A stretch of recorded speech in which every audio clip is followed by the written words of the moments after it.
श्री स्वामी समर्थ अनंत श्री अनंत कोटी ब्रह्मांड नायक श्री स्वामी समर्थ महाराज की जय।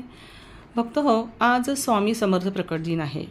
सगळ्यांनाच माहीत आहे आज या प्रकट दिनी स्वामी कसे प्रगटले हेही सगळ्यांना माहीत आहे, परंतु तरीही मी थोडक्यात सांगणार आहे। आणि त्याचप्रमाणे आज स्वामींची विशेष अशी काय सेवा करायची हे देखील मी सांगणार आहे। त्यासाठी हा व्हिडिओ पूर्ण ऐका आणि शेवटपर्यंत मी काय सांगितलेलं आहे हे लक्षात घ्या। इसवी सन 1856च्या सुमारास स्वामी समर्थ अक्कलकोटास आले। ते मंगळवेढ्याहून पहिल्यांदा जेव्हा अक्कलकोट नगरीत प्रवेशले तेव्हा त्यांनी गावातील खंडोबाच्या मंदिरात मुक्काम केला।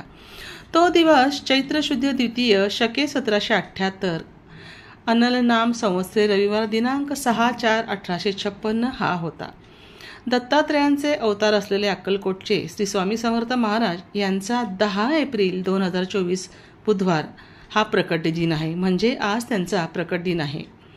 आता स्वामी महाराज कसे अवतरले, कसे प्रकट झाले, तर त्याच्या मागची कथा अशी आहे की उद्धव नावाचा जो लाकूड तोड्या होता तो रोजच जंगलामध्ये लाकूड तोडायला जायचा। आणि असंच तो लाकूड तोडायला गेला असताना, लाकूड तोडत असताना, झाड तोडत असताना त्याची चुकून त्याच्या हातातली कुऱ्हाड शेजारी असलेल्या वारुळावर पडली। त्याबरोबर त्या वारुळातनं रक्ताच्या चिळकांड्या उडाल्या। तो इतका घाबरला, अरे बापरे, रक्ताच्या चिळकांड्या या वारुळातनं कशा काय आल्या। प्रथम त्याला भीती वाटली की ह्याच्या आत कुठे नाग वगैरे आहे का किंवा असं काही आहे का, परंतु थोड्या वेळाने ते वारुळ मोकळं झालं आणि त्याच्यामधनं श्री स्वामी समर्थ महाराजांची तेजपुंज अशी मूर्ती प्रकट झाली आणि दिव्य असा तेज प्रकाश त्या उद्धव नावाच्या लाकूड तोड्याच्या समोर प्रकट झाला। तो खूप घाबरला होता, परंतु दिव्य असा प्रकाश आणि त्यात अशी निर्माण झालेली दिव्य अशी भव्य मूर्ती पाहून त्यांनी श्री स्वामी समर्थ महाराजांना लोटांगण घातलं।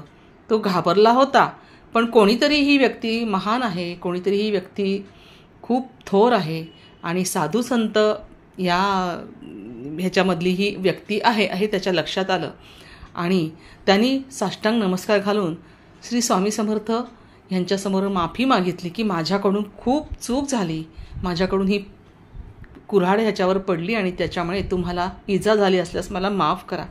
तेव्हा स्वामी समर्थांनी काय उत्तर दिलं माहीत आहे? स्वामी समर्थ म्हणाले की घाबरू नकोस, हे सुद्धा घडणारच होतं।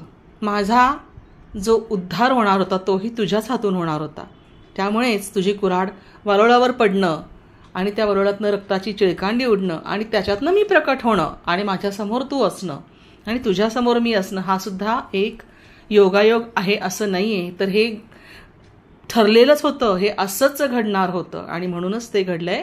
तेव्हा तू त्याची काळजी करू नकोस। आणि त्यांनी स्वामी समर्थ महाराजांचे पाय पकडून नमस्कार करून तो तिथून निघून गेला।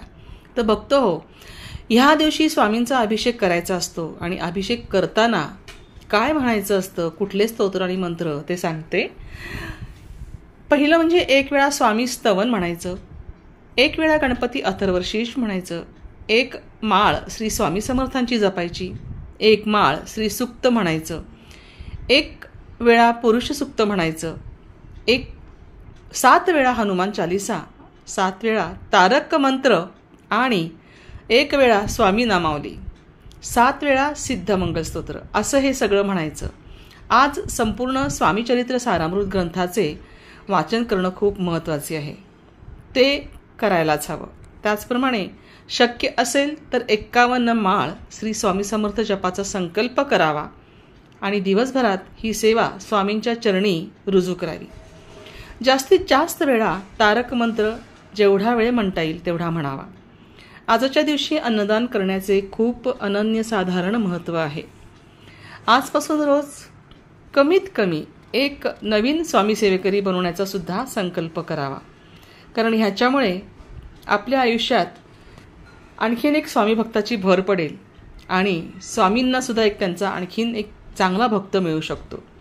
तर ह्या ज्या सेवा मी इथे आत्ता सांगितलेल्या आहेत त्या आपण करायच्या आहेत, परंतु ह्या सेवा करताना तुम्हा लोकांना जेव्हा वेळ मिळेल तेव्हा तुम्ही दिवसभरातनं केव्हाही ही सेवा करू शकता।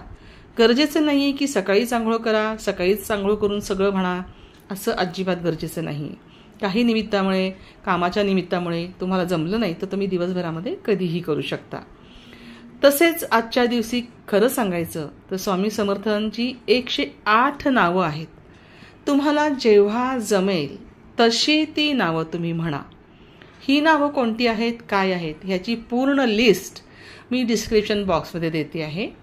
तुम्ही अगदी निवांत बसल्या बसल्या दुपारचं जेवण खाण झाल्यावरही सुद्धा तुम्ही म्हणलात तरी चालेल.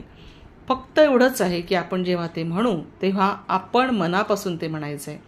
स्वामींचा असा कुठलाही नियम नाही, आत्ताच म्हणा, नंतरच म्हणा, हेच करा, तेच करा.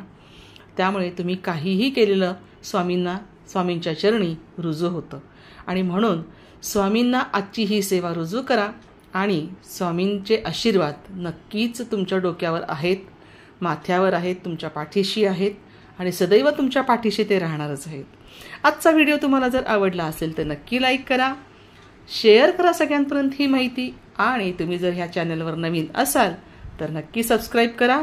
तसेच आजच्या दिवशी सुद्धा तुम्हाला कमेंट बॉक्समध्ये श्री स्वामी समर्थ लिहून पुण्य मिळवायचं आहे, तेव्हा ते लिहायला अजिबात विसरू नका. आणि सबस्क्राईब करून बेल आयकॉनवर क्लिक करा, म्हणजे असेच नवनवीन माहिती असलेले व्हिडिओ तुमच्यासमोर सादर होतील. श्री स्वामी समर्थ.